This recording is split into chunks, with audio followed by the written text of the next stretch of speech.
আমার ভাইয়েরা, বাচ্চারা, ছেলেরা, যুবকেরা, মুরব্বীরা, মায়েরা, মেয়েরা, বোনেরা, মহিলারা ভালো শরীয়তের মধ্যে আসে। মরে আমার আপনার একদিন হবেই কবরে, আমি আপনি একদিন যাবই। সেদিন আল্লাহ দরবারে কি মুখ দেখা, সেদিন আল্লাহ দরবারে কি মুখলে উঠে দাঁড়াবো। মন ভালো করো, নামাজি ভালো হন, শরীয়তে আসে।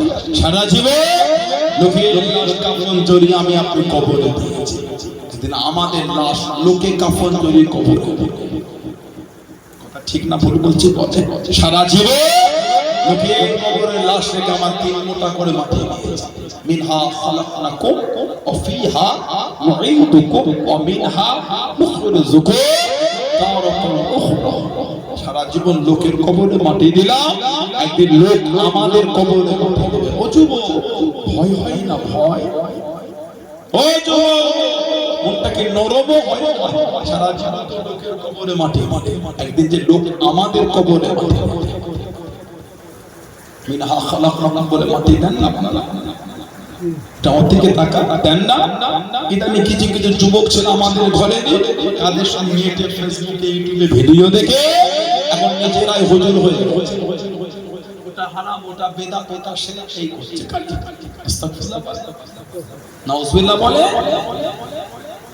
আর 3 দিন পরেই তারাবি বলে না, আর 2-3 দিন পরেই তো তারাবি, কিয়ামুল লাইল, ফির রমাদান, সালাতুত তারাবি, কিয়ামুল লাইল, ফির রমাদান শুরু হয়ে গেছে। হিন্দের লেখালেখি শুরু, 8 রাকাত, 8 রাকাত, 8 রাকাত, 8 রাকাত।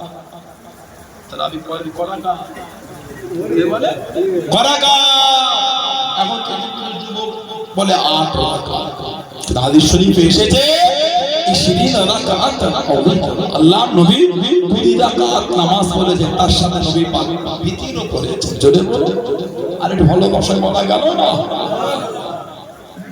ইদানি কিছু কিছু ছেলে বলে কবরে মিনহা খালাকনাকুম বলে মাটি দেওয়া যায়। কি বলবে?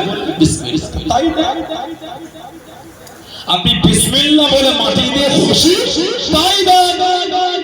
আমি তো আপনার বিরোধী করি। আমি মিনহা খালাকনাকুম বলে আপনার কষ্ট হচ্ছে না? দলিল নাই, কে বললো? বলে নেটে জানা মুফতি মোবাইল কথা বলে না। এটা হ্যাঁ বলে আমি আসলে আপনাদের রাগ হয়ে গেল। জানা মুফতি মোবাইল হুজুর 3টে ভিডিও দেখে নিজে হুজুর হয়ে গেছে। এই অভ্যাসগুলো কিন্তু ভালো ভালো কিতাব আছে, মুসনাদ আহমদ ইবনে হাম্বল, কিতাব মুস্তাদরাক হাকিম, কিতাব সুনানুল কুবরা লিল বাইহাকি, তৎসহ বিভিন্ন হাদিস শরীফের কিতাব এসেছে।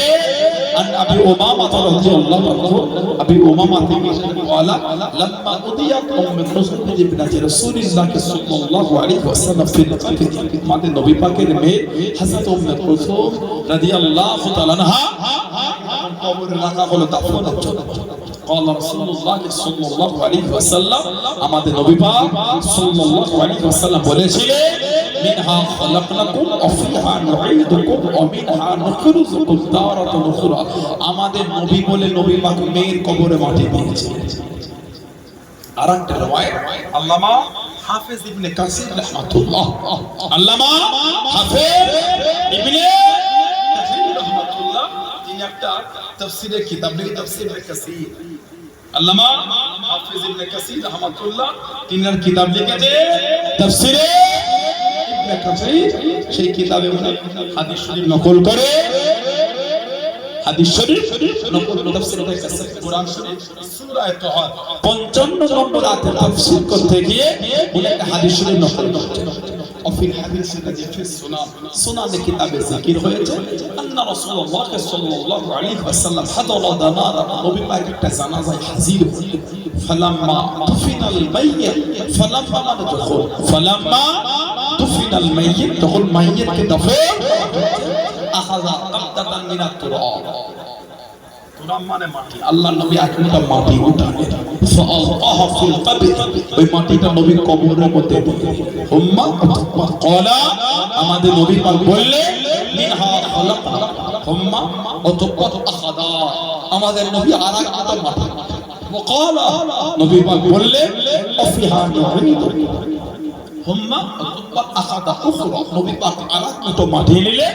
ওয়াকালা, আমাদের নবী আবারও বললেন, ওয়ামিনহা নুখরিজুকুম তারাতান উখরা, নবী পাক তিন মুঠা মাটি, তিন মাটি, সূরা তাহার 55 নম্বর আয়াত বলে তিন মুঠা মাটি নবী পাক তিন মাঠে কবরে দিয়েছিলেন। জোরে বলো, ভালোবাসায় বলা গেল না?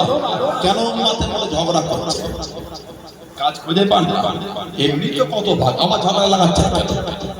আপনি বিসমিল্লাহ বলে মাটি দিয়ে খুশি তো দিয়ে দেন, দলিল না আছে কি আছে পরেই দেখা হলো, আপনি দিয়ে খুশি দেন। আমরা তখন মিলা হাসাল আপনারা খুব বলে দিই, কারণ চিমটি কেনে বলছেন দলিল নাই। এই অভ্যাসটা তো ভালো না, এটা উম্মতের মধ্যে ঝগড়া তৈরি হচ্ছে। ঠিক বলছেন আপনি? আপনি বিসমিল্লাহ বলে দিলে আমি তো আপনাকে দলিল নোংরা শব্দ আশীর্বাদ করি, আপনার ঝগড়া শুরু হলো কেন আমাদের থেকে? আমার ভাইয়েরা বাচ্চারা এসব ফিতনা থেকে দূরে থাকবে, সব জিনিস থেকে যারা মেনেছে, যারা ভালোবেসেছে তাদের মানা মেনে আল্লাহর ওলি আমার আপনার পীর জামানার মুজাদ্দিদ আজাদে আব্দুল্লাহিল মারুফ মুহাম্মদ আবু বকর সিদ্দিকী, আমার দাদা পীর কেবলা রহমাতুল্লাহ। জোরে বল, ভালোবাসায় বলা গেল না? যারা আল্লাহ পাক জামানার মুজাদ্দিদ করেছেন, জোরে বলো। আল্লাহর ওলি বাংলাদেশে চলে গেলেন,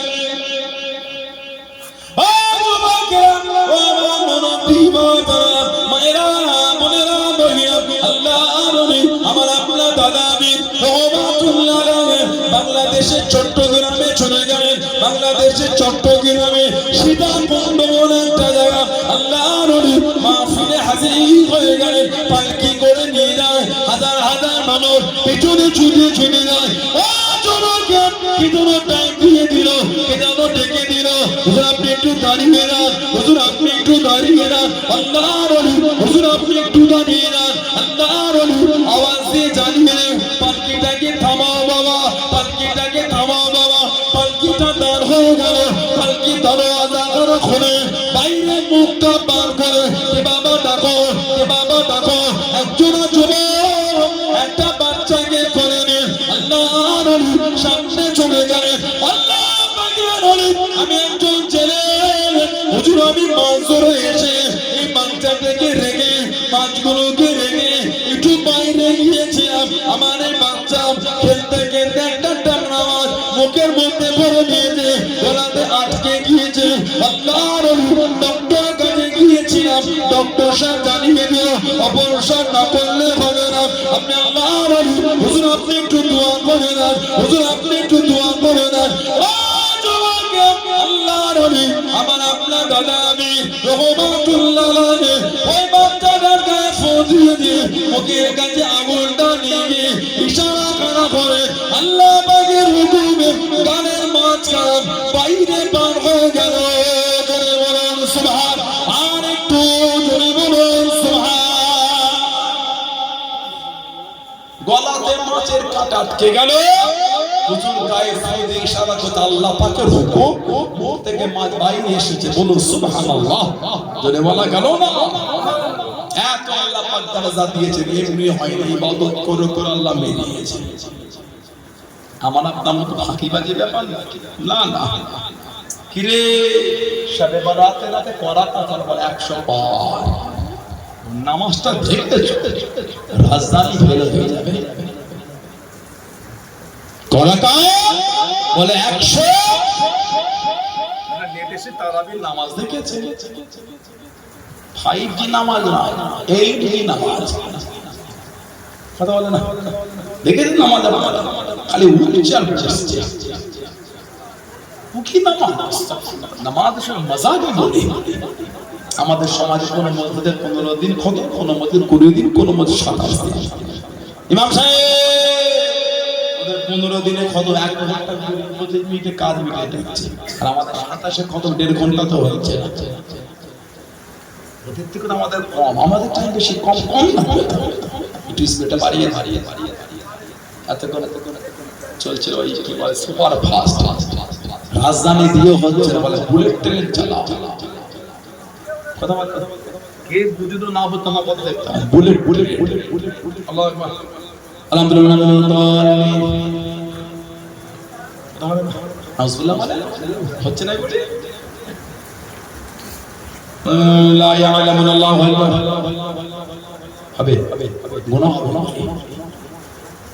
গুরু নামাজের সঙ্গে বাজার করা হচ্ছে কে আপনাকে করতে দিয়েছে 3 ঘন্টা দাঁড়িয়ে ফুটবল খেলা দেখতে দেখতে পাই যন্ত্রণা হয় না 1.5 ঘন্টা নামাজ পড়তে গেলে কষ্ট হয় না আচ্ছা ঈমান কম করতে না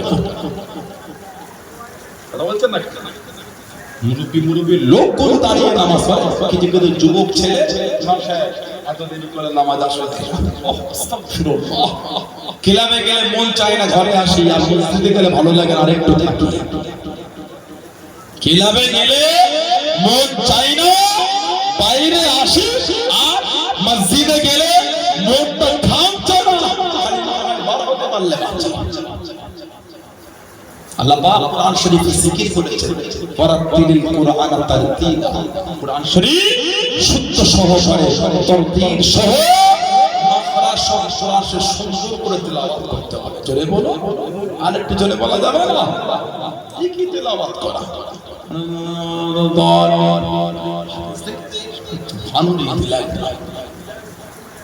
15 দিনে কত আমাদের 1 ঘন্টা 15 মিনিটে কাজ মিটিয়ে দিচ্ছি বিরাট হবে গুনাহ হাফেজ আলেম ওলামারা কি করে তুই শুনো একটা মসজিদে একটা ইমামের পিছনে এত লাগে ইমাম সাহেব তাশাহুদ এত অল্প সময় দিলে হয় না ও বাবা বেচারি একটু লম্বা বলো ইমাম সাহেব ঘুমিয়ে পড়েছিলেন নাকি আমি মানে ঘুমিয়ে গেছে মানে দেরি করলো কোনো উচিত এত যদি ইমামের পিছনে কাটিয়ে দাও তার থেকে ভালো গ্রামের লোকেরা পালা করে নিজেরাই নামাজ পড়িয়ে দাও আর বাইরে ইমাম রাখা লাগবে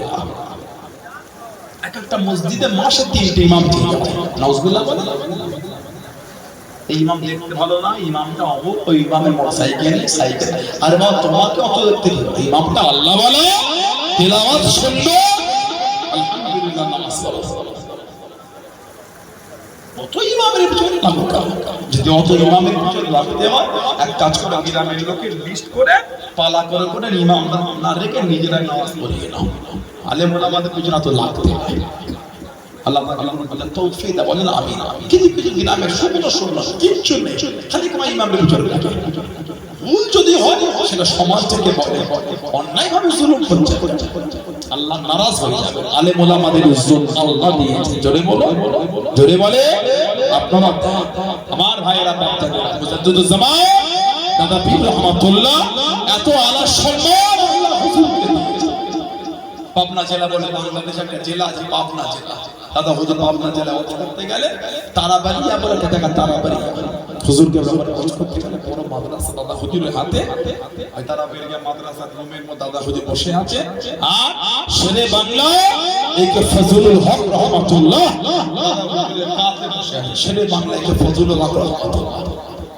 একটা যুবক ছেলে এই পাবনার পাশে ঈশ্বরী বলে একটা জায়গা ঈশ্বর যুবক হিসেবে কথা বলতে পারে না দাদা হুজুর মুখে ফুদিল আল্লাহ পাকের হুকুম আল্লাহ পাক ছেলেটাকে বলার ক্ষমতা দিয়ে দিলেন জোরে বলে আর একবার একটা ছেলে এনেছে হুজুর আমার ছেলের কথা বলতে পারে হুজুর রাত্রে ফুদিয়ে বললেন তোমার ছেলেকে বলে ফজরের আযান হুজুর কথা বলতে আরে বাবা আমি বলছি যাও আল্লাহ পাক ফজরের আযান দিতে গেছে যে ছেলে জামান ছিল না আল্লাহ পাকের হুকুম সেই ছেলে আযান দিয়ে দিয়েছে জোরে বলে আর একটু জোরে বলা গেল না সেই দরবার সেই মহব্বতটা ঠিক রাখবে আল্লাহ সিদ্দিকি খারাপ আমার ভাষা আমার ব্যবহার যদি নোংরা হয় আমার থেকে দূরে চলে গেলে আমার কোনো দুঃখ নাই দাদা হুজুর মানে আপনারা দাদা হুজুর মানে ভালোবাসে নীতি ঠিক আল্লাহ আমাদের সকলকে শুনে বলে বেশি আল্লাহ তৌফিক দান করে বলুন আমিন জোরে বলুন আল্লাহ মুখতাসার করলাম আল্লাহ পাক তৌফিক দান হবে ইনশাআল্লাহ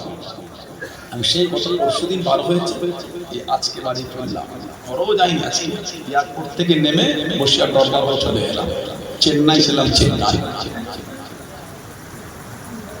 সেই গতকাল দুপুরে উঠেছি বিকালের দিকে এখন কিন্তু 2 ঘন্টাও ঠিক মতো ঘুমাইনি আল্লাহ করিয়ে দিচ্ছে আলহামদুলিল্লাহ আল্লাহ শুকর কিন্তু মনেই হচ্ছে এই ওয়েদারটা চেঞ্জ হচ্ছে বলে শরীরটা চিনচিন লাগে সবাই জ্যাকেট তুলে দিয়ে আমার রাত হতে হবে জ্যাকেট গুছিয়ে ভাঁজ করে রেখে আবার নামাতে হবে আল্লাহ পাকের হুকুম